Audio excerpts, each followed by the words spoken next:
kena kanker banyak, yang kena darah tinggi banyak. Dan sebenarnya orang tua kita zaman dulu udah mencontohkan. Ya, sudah mencontohkan itu semua. Sehingga orang tua zaman dulu relatif yang edisi-edisi lama ini, mereka tidak sakit-sakitan kayak kita. Kenapa? Mau sehat mulai sekarang. Kalau saya saran sih, Anda konsisten saja istiqomah melakukan seperti ini 7 hari aja, efeknya banyak sekali. Lama kelamaan, lambat laun penyakit akan hilang dengan sendirinya. Obat atau sayur yang paling cepat menurunkan tensi. Coba list dari makan pagi, siang, malam.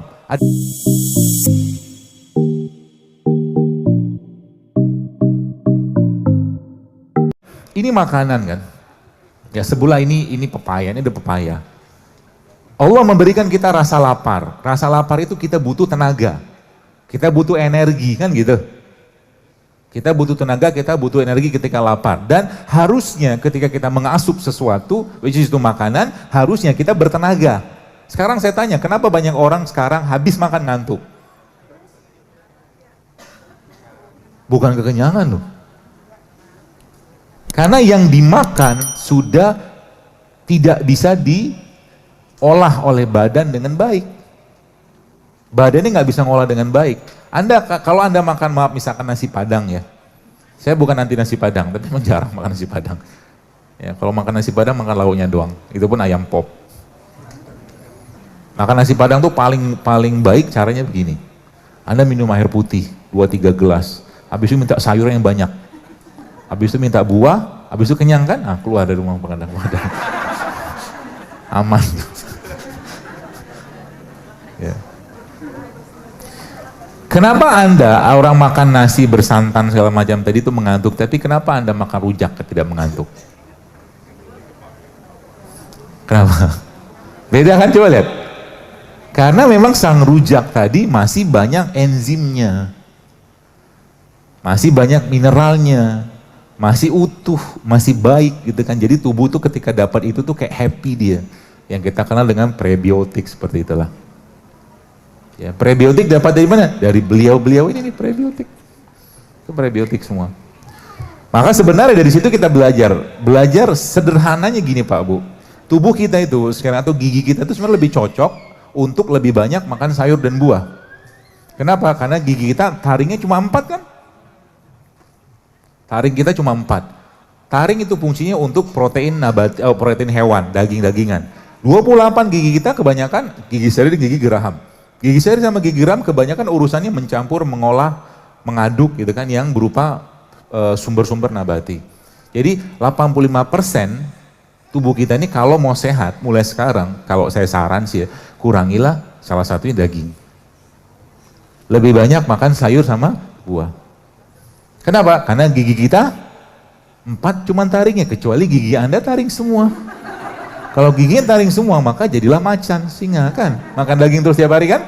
Tapi setahun sekali, saya dapat videonya itu, setahun sekali harimau akan pergi ke hutan untuk mencari rumput, makan rumput ya. Untuk bersih-bersih. Ada videonya. Ya. Dan begitu emang. Allah tuh udah jadi kita tuh diberi insting sebenarnya. Dan sebenarnya orang tua kita zaman dulu udah mencontohkan. Ya, sudah mencontohkan itu semua. Sehingga orang tua zaman dulu relatif yang edisi-edisi lama ini, mereka tidak sakit-sakitan kayak kita. Kenapa? Mereka tidak tersentuh dengan ayam goreng cepat saji. Mereka tidak tersentuh dengan pizza. Mereka tidak tersentuh dengan ayah saya umurnya 82 tahun. Sampai sekarang mungkin nggak pernah makan pizza. Nugget gitu nggak bisa. Dia makan alami semua. Kalau mau makan masak, makan habiskan selesai. Itu kan pola gitu kan. Ya, orang tua kita zaman dulu. Kenapa orang tua zaman dulu nggak kena DM, nggak kencing manis kayak sekarang? Karena zaman dulu orang minum teh tawar, betul nggak? Orang minum zaman dulu kopinya pahit. Pagi-pagi mereka sudah pakai minyak nggak? Enggak, ubinya direbus, singkong direbus, kacang direbus. Sedangkan minyak goreng kita makannya mas sekarang itu ketika digoreng, udah minyak gorengnya minyak sawit, digoreng teroksidasi, lemak lengket nempel di pembuluh darah. Jadi 3 sudah yang harus Anda kurangi kalau mau hidup sehat mulai sekarang. Yang pertama tadi apa? Gula pasir. Siap nggak?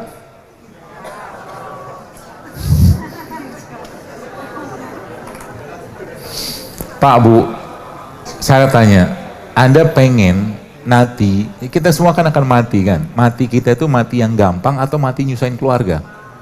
Mati gampang kan? Mati gampang itu salah satunya, selain husnul khotimah udah wajib lah itu kita doakan, minta. Salah satu cara mati gampang tuh mati tanpa penyakit, ya jangan nyampahin badan. Jangan nyampahin badan. Mungkin lihat, saya sekarang lihat beberapa teman-teman saya itu Masya Allah yang kena kanker banyak, yang kena darah tinggi banyak. Gara-gara apa? Gara-gara tidak mau ngubah isi piring, selesai. Kan gak mau isi piring diubahnya. Gara-gara apa? Nafsu. Hatinya, kolbunya gak mau dikendalikan. Ya, penyakit kolbu itu ada dua. Kalau nggak syubhat, syahwat. Secara umum begitu. Orang banyak makan kira-kira masuk mana? Syahwat kan? Syahwat masuknya. Syubhat itu apa? Cemas, dia penyakit-penyakit benci, segala macam perasaan-perasaan dipelihara terus tiap hari. Ya. Tergesa-gesa tiap hari. Kita lihat sekarang Indonesia. Anda kalau lagi lampu merah, kira-kira kalau lampu sudah hijau, apa yang Anda dengar? Klakson itu buat apa? Kira-kira orang di depan sana pengen berhenti lama atau pengen jalan? Kenapa harus klakson? Nafsu kan? Tergesa-gesa kan? Kebanyakan orang begitu zaman sekarang. Tahanlah sebentar, enggak juga orang baca Al-Baqarah di lampu merah tuh. Gitu. Penyakit Pak Bu, maka tahan. Ya, tahan dirinya, makan juga ditahan. Nanti latihannya begini. Kalau Anda pergi kondangan, kan makanan banyak tuh. Coba datang ke sana, azamnya niatnya cuma makan buah sama air putih. Kecuali anak kos. Dapat undangan dia hantam lah di sana, banyak makan. Kenapa? Karena lapar adalah elemen disiplin pertama kita. Kalau kita bisa ngontrol lapar, kita bisa ngontrol sabar, ngontrol marah, ngontrol yang lain. Itu kata kuncinya. Kalau orang udah nggak bisa ngontrol laparnya, dia akan banyak urusan yang lain yang tidak terkontrol. Ya. Dan nanti kendalikan apa yang dilihat. Ya. Kalau Anda atau Bapak Ibu sekalian masih berbinar-binar matanya melihat abang gorengan, abang bakso, abang cireng, abang cilok gitu kan, berbinar-binar tuh maksudnya happy banget gitu kan. Ada yang nggak beres di perutnya. Kenapa? Karena otak kita ini ada 3. Sains yang menjelaskan bahwa otak kita ada 3. Otak di sini, otak di perut, sama otak di sini. Pengendali dia nih. Jadi lapar itu bukan di perut tapi di sini. Ini yang mengendalikan ini. Seorang mukmin itu gitu. Ya, jadi lapar itu ada di otak sini sebenarnya yang mengendalikan ini. Tapi sensasi moodnya ada di perut. Maka semakin banyak makanan alami yang Anda makan, whole food, real food, maka akan semakin bahagia Anda. Jadi kalau teman kita lagi baperan, lagi nggak mood, ajak dia makan buah dan sayuran. Serius. Ya, ajak rujak. Serius. Kenapa? Karena makanan mempengaruhi mood.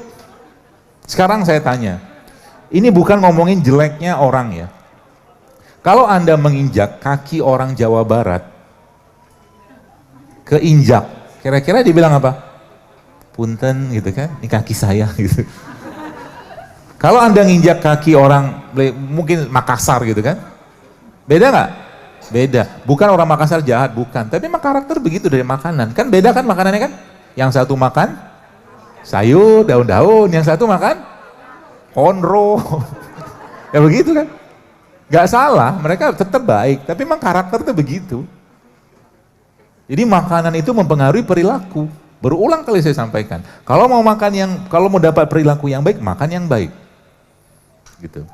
Anda lihat panda itu lucu nggak? Makan apa dia? Bambu. Lihat singa, serem kan?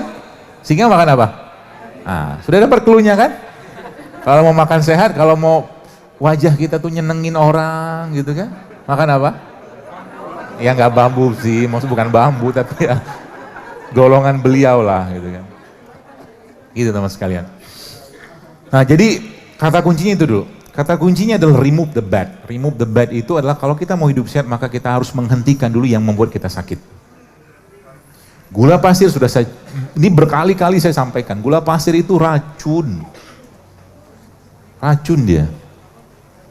Kemudian tepung kan, itu saya sampaikan. Nanti habis itu baru kita masuk langkah berikutnya apa? Tepung. Kemudian tadi apa lagi? Minyak. Ya, jadi pagi-pagi besok sarapannya apa?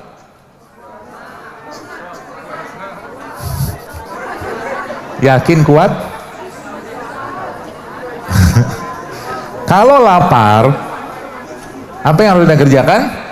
Tahan laparnya, sebab lapar itu akan membuat satu kondisi badan kita akan menggunakan deposit atau cadangan energi yang nggak kepake, which is itu lemak.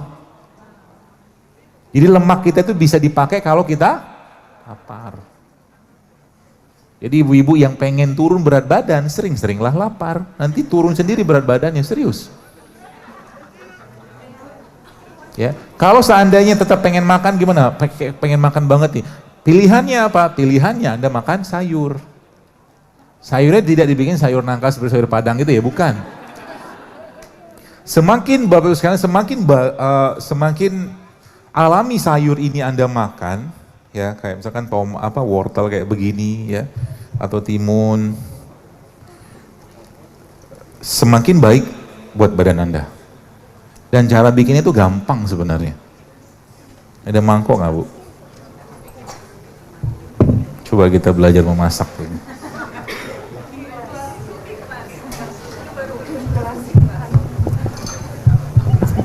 Jadi pagi-pagi itu kalau Bapak Ibu lihat bahasa Inggrisnya sarapan itu apa? Breakfast kan? Breakfast itu apa? Fast yang di break kan? Malam kan kita puasa, tidur itu kan puasa. Maka pagi-paginya, karena memang fase pagi pun adalah fase pengeluaran, maka pagi-pagi jangan banyak makan. Kalaupun Anda makan, makanlah yang menyenangkan badan. Yaitu apa? Ya kalau nggak buah, ya air gitu. Dan bikin sarapan pagi itu gampang. Gak usah ribet-ribet ya. Jadi mungkin kalau besok abang buburnya datang, ucapkanlah selamat tinggal dengan beliau.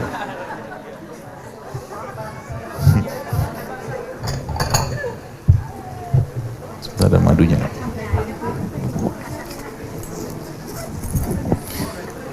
Tadi ada madu nggak Bu? Mana Ibu? Ambil madu satu.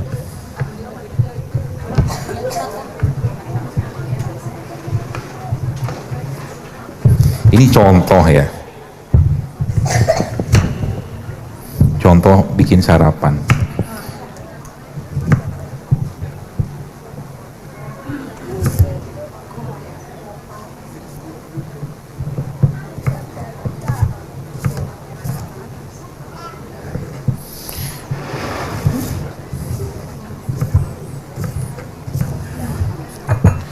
Ada garam nggak di situ Bu? Saya sengaja biar bolak-balik biar ibunya agak banyak kebakar kalorinya gitu.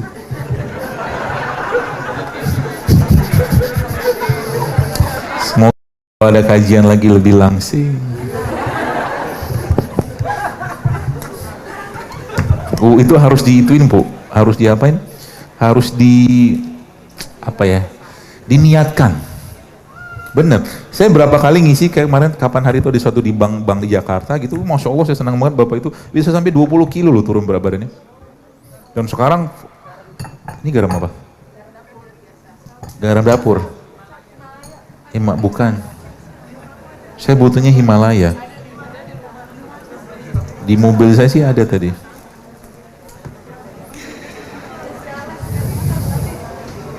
Nggak punya ya? Di tengah deh Bu, maaf, di tengah mobil ada.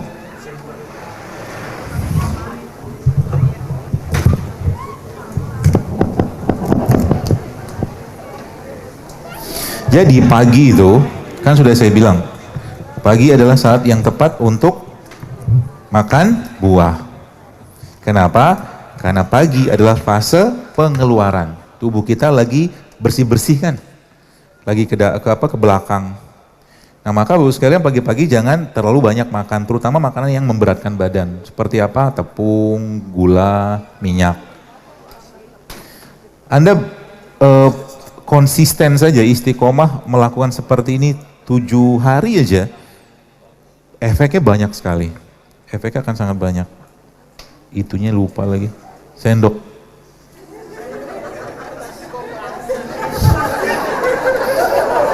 Alhamdulillah. Asik kerjain orang.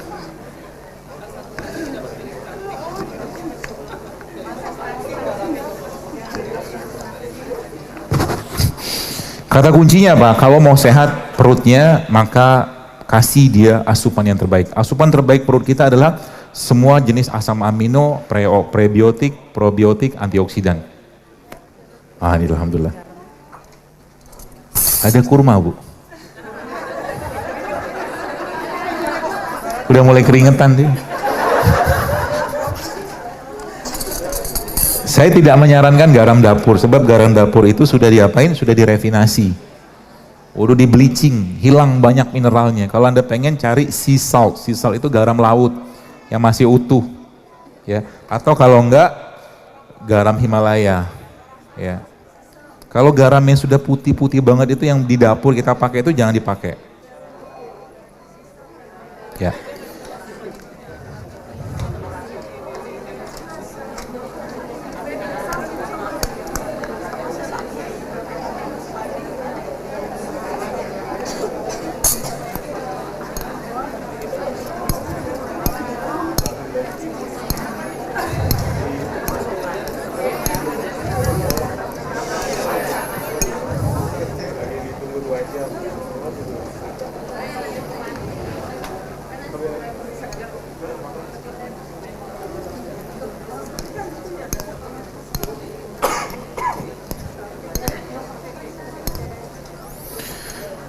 Ini contoh ya, maksudnya kenapa ini lebih bermanfaat dari, kalau saya ya, ini lebih bermanfaat dan lebih bergizi, bernilai gizi tinggi daripada satu piring nasi uduk.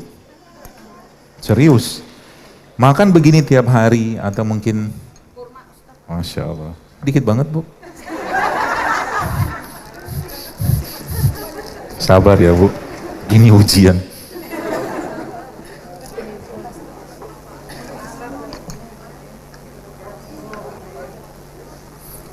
Nanti saya kasih beberapa tips-tips sarapan paginya di luar ini sih ya. Insya Allah tetap enak dan Bapak Ibu, jadi sehat itu tetap enak kok, nggak menyiksa. Jadi kalau saya memang nggak suka makan pare. Kenapa ya? Nyusahin diri, pahit. Ngapain? Cari kurma aja yang manis. Kecuali memang Anda butuh pare, memang ada penyakit tertentu yang memang butuh pare, oke lah. Tapi kalau enggak, ngapain juga. Jadi tubuh kita, kata kuncinya dia butuh prebiotik, dia butuh probiotik, dia butuh asam amino, dia butuh enzim, dia butuh mineral.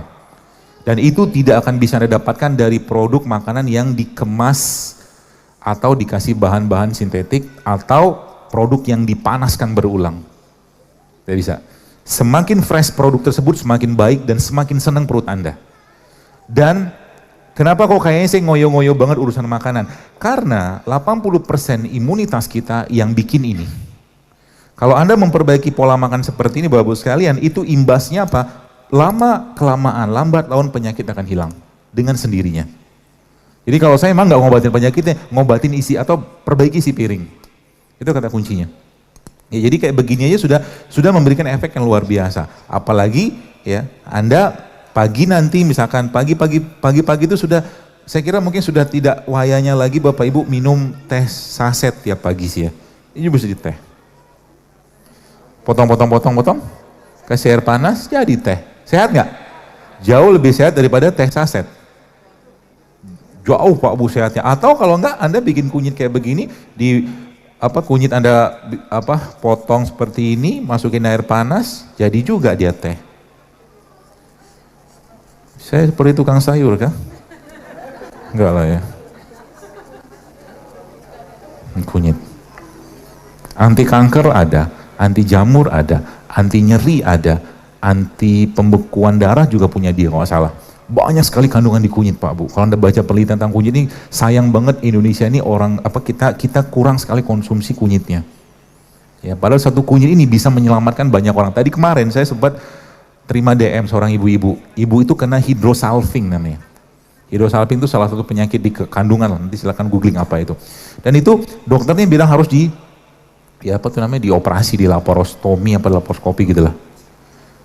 Dan memang di dunia medis seperti itu penanganannya.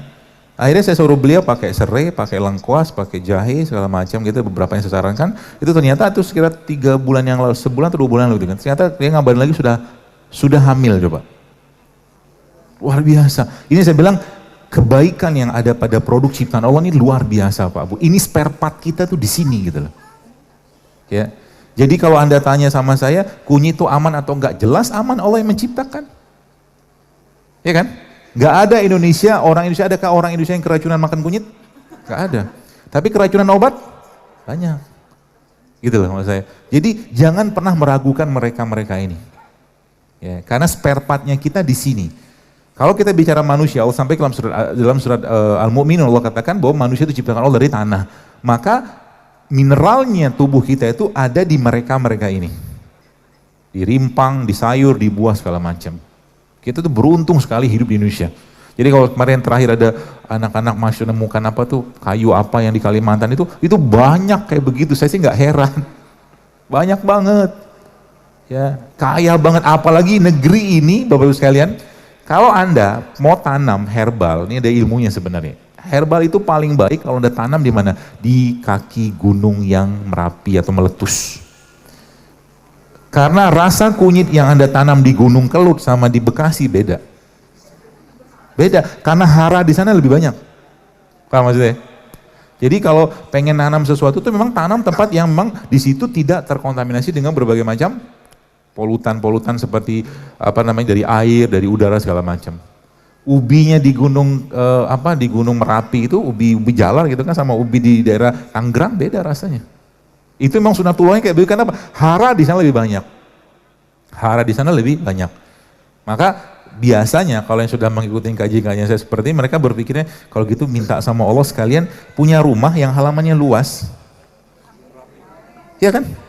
Kenapa sekarang? Kenapa saya katakan halaman luas? Karena sekarang beras kita sudah diracunin. Pestisida itu penyebab paling sering mandul. Pestisida itu penyebab paling sering orang kena kanker. Itu ada di beras kita zaman sekarang. Gitu loh. Jadi kalau Anda di sini punya restoran, saya pesan moral kepada Anda.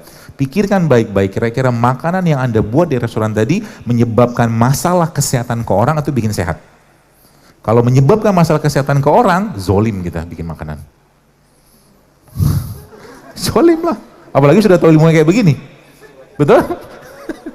Saya kemarin cerita kayak begini, subhanallah seorang ikhwan dia cerita, dia WhatsApp DM lah ke saya, dia cerita, dokter setelah saya dengar kajian dokter, saya jadi pengen ngerubah nih bisnis. Sekarang bisnis apa? Jualan kue. Kue ketepung kan? Apa isinya lagi? Gula. Dan sebenarnya kalau kita ketemu masalah pasti ada solusi Pak Bu, tenang aja. Saya kemarin, saya suka pempek, tapi sekarang kalau pempek yang ada nggak kebagian besar pakai tepung, saya nggak makan. Akhirnya ada satu kajian di daerah Jatinegara, kalau ada ibu-ibu ngirim saya pempek non gluten, non tepung, tetap enak. Saya makan, dokter makan bakwan tidak, kalau bakwan pinggir jalan saya nggak makan. Ya, tapi kemarin sempat di Bandung di sebuah restoran saya dikasih, restoran itu memang healthy restoran, dia kasih saya bakwan dan bakwannya bukan dari tepung, tepungnya non gluten. Dan sayurnya organik dan tidak digoreng tapi dipanggang, gak pakai minyak, keren kan? Jadi muncul peluang baru gitu loh. Kemarin waktu ngisi di Bandung di Al-Latif itu, ada yang mau nyobain Pak? Mau? Kok ragu-ragu gitu? Enak loh ini. Coba dibagi-bagi aja. Pakai apa? Ini bagi dua ya sama ibu-ibu.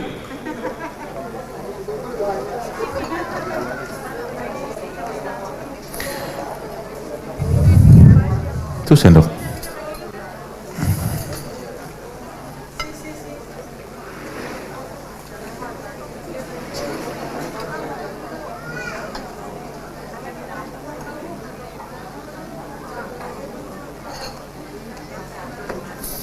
Jadi kemarin itu pas ngisi di Bandung, kata panitia pedagangnya malah protes, karena kan di depan masjidnya banyak pedagang yang jualan. Gak usah saya sebutin lah. Habis jualan, habis kajian saya pada nggak mau beli. Tapi akhirnya gara-gara itu kajian berikutnya di sana ada namanya Komat. Komat itu komunitas masak sehat. Jadi mereka jualan. Berubah kan, kita mau rubah sekarang. Kita menciptakan market baru gitu loh. Enak nggak? Enak kan? Mau lagi? Bikin sendiri, Bu. Nakal aja lo. Mau lo. Gampang itu bisa jadi. Apalagi Bu sekalian tadi saya cerita pagi-pagi kan. Pagi-pagi itu kan waktu yang tepat untuk makan sesuatu yang bikin bahagia perut. Bahagia perut kita tuh banyak, ada asam amino. Asam amino contohnya apa? Kurma. Itu yang pertama. Atau kalau enggak, Anda mengkonsumsi prebiotik atau probiotik. Apa itu paling gampang? Indonesia punya probiotik. Dengerin dulu. Ya. Indonesia punya probiotik terbaik namanya tempe. Ya. Pagi-pagi nih saya kasih tips ganti sarapan. Tempe itu bisa dibikin banyak hal pada tempe. Anda bisa bikin sandwich tempe. Tempenya di slice tipis, nggak ada tempe ya Bu? Alhamdulillah. Kalau ada ibu keluar lagi beli. Sandwich tempe, di slice tipis tempe itu Bu sekalian, lalu tengahnya dikasih kurma. Tempenya mentah. Tempenya mentah. Tempe mentah. Sebab kalau mentah, dia masih utuh itunya, gizinya masih utuh. Kalau digoreng tempe itu banyak yang rusak, nggak tahu. Tempe itu kalau digoreng sebenarnya banyak yang rusak gizinya. Ya, tetap bersisa, cuman banyak yang terbuang gara-gara pemanasan. Jadi makan tempe itu bagusnya memang mentah. Dikasih kurma. Atau kalau enggak, tempenya dicelupin ke madu. Enak banget. Kebayang ya, enak kayak apa. Jadi tempe celupan madu gitu kan. Minumnya teh serai, rotinya tempe. Celupinnya ke madu, itu Anda akan happy sampai siang. Karena probiotik itu memang prebiotik itu semua bahan bakunya bahan bakunya neurotransmitter yang ada di pencernaan kita. Gitu loh. Simple sebenarnya untuk mengubah itu. Kalau pengen makan bubur, biasanya yang suka makan bubur pagi, bisa nggak diubah bubur paginya? Bisa. Caranya gimana? Alpukat di blender. Alpukat di blender, topping sama apa? Toppingin sama kurma. Jadi bubur. Tetap enak, apalagi kasih madu. Itu bisa kenyang sampai siang, insya Allah. Sehat nggak? Sehat. Enak nggak? Enak. Kan pilihannya banyak. Atau mungkin pagi-pagi Anda pengen jus. Jusnya apa? Salah satu jus yang lagi happening banget itu kan jus tempe. Tempe mentah, kasih kurma, kasih garam, kasih jahe sedikit. Enaknya minta ampun Pak. Cobain aja. Tempe mentah, tapi tempenya pertama ada rulesnya. Kalau Bapak Ibu beli tempe yang sehat, yang non-GMO. Non-GMO tulisannya. Tandanya biasanya warnanya lebih kuning. Di supermarket besar biasanya ada, tapi beberapa yang jual online juga ada. Karena tempe kita sebagian besar kedelainya itu impor. Kedelai impor kita sebagian besar GMO, udah direkayasa genetik gitu kan. Kalau rekayasa genetik nggak bagus, bahaya. Jadi kalau Bapak Ibu ketemu buah yang seedless itu nggak pakai biji, jangan makan. Paham maksudnya? Kalau ketemu buah yang tidak ada bijinya, jangan makan. Kalau buah itu dulunya ada biji. Ya seperti anggur. Sekarang ada anggur tanpa biji kan, seedless grape gitu kan. Jangan makan. Sekarang pertanyaan gini, dengarkan baik-baik. Semangka, kalau Anda mau nanam semangka, apa yang Anda tanam? Nah sekarang kalau nggak ada biji, nanamnya gimana? Lab. Paham? Bibit dia itu dibikinnya di lab dengan rekayasa genetik gitu loh. Rekayasa genetik Bapak sekalian, mau tidak mau, suka tidak suka, pasti akan berpengaruh ke gennya yang makan. Paham ya? Maka satu kurma yang Anda makan, itu akan berpengaruh ke gen sampai tahunan ke depan. Gitu. Dan katakanlah kita makan sesuatu yang tidak sehat gitu ya, itu ngefeknya sampai tahunan lagi ke depan, gennya rusak semua. Jadi bagi akhwat dan ikhwan yang belum menikah, yang sekarang masih nyampah, maka boleh saya katakan mereka orang-orang kayak begini sedang mempersiapkan generasi yang gennya cacat nanti. Begitu emang ceritanya. Kalau kita membahasnya dari sisi namanya epigenetik. Dan karakter suatu memang karakter gen kita memang banyak kaitan dengan apa yang dimakan oleh ibu bapaknya. Saya kemarin adalah dapat satu hasil lab dari seorang teman dokter juga, anak umur 7 tahun Pak Bu kena psoriasis. Psoriasis itu penyakit autoimun. Dari mana dapatnya coba? Kalau bukan dari gen bapak ibunya. Kalau nggak dari, pertanyaan kenapa bapak ibu bisa mewariskan gen kayak begitu? Karena bapak ibunya saben hari nyampah. Nyampah. Jadi sekarang tuh kita kalau sekarang mungkin Indonesia darurat narkoba, darurat apa, Indonesia tuh darurat makanan juga sekarang. Dan akhirnya apa yang terjadi? Lihat, dalam 5-10 tahun ke depan saya pernah, dalam zaman saya masih main Twitter, saya pernah bilang, Indonesia nih akan booming autoimun dengan pola makan kayak begini. Ternyata terbukti. Sekarang lupus di mana-mana. Ya, rematik di mana-mana. Banyak sekali, gara-gara apa? Anda bangun tidur yang dimakan tepung. Bangun tidur yang dimakan gula, bangun tidur yang dimakan minyak, gak ada lagi yang sehat yang dimakan tiap hari. Coba list dari makan pagi, siang, malam. Ada buah, mungkin gak ada buah, sayur gak ada, air gak ada, yang dimakan semua kayak begitu, gak ada perubahan. Ya sudah, berarti kita mempersiapkan gen kerupuk yang boro-boro cerita jihad, bangun malam itu susah minta ampun. Oh iya, bener Pak.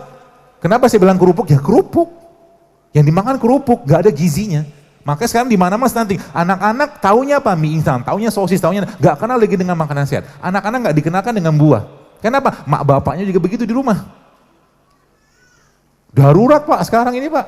Boro-boro kita bisa cerita perjuangan Islam. Ngurusin makanan aja kita nggak mau sedikit usaha. Gitu loh. Jadi kuntum khairu ummah itu ya lewat puasa jarang, buah jarang, sayur jarang, air jarang, ya sudah tiap hari begitu-begitu terus.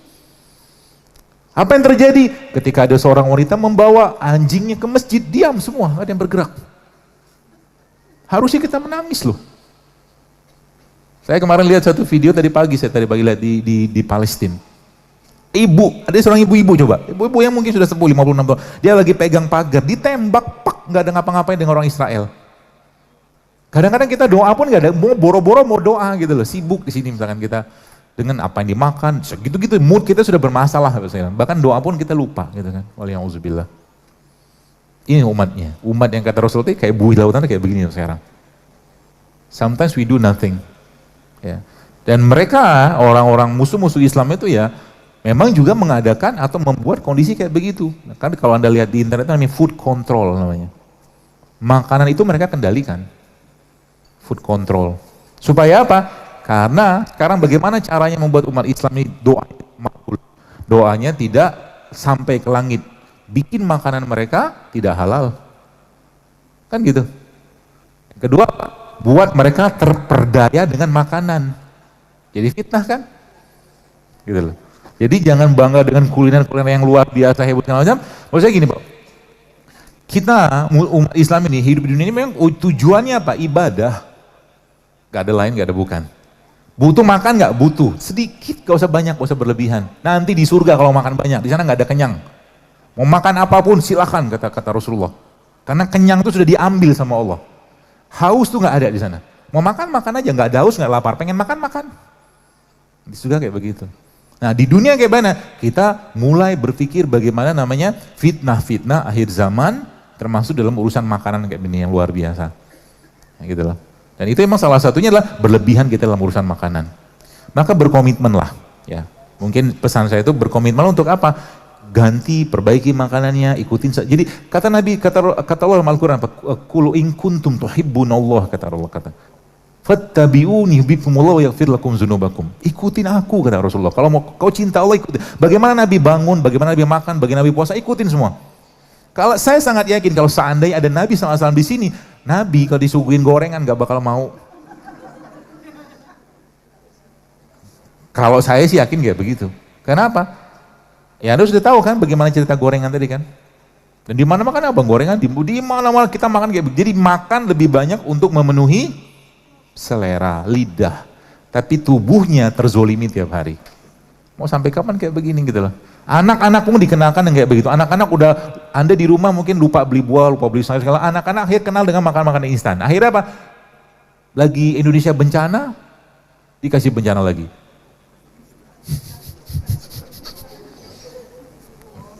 Nggak usah disebut mereknya.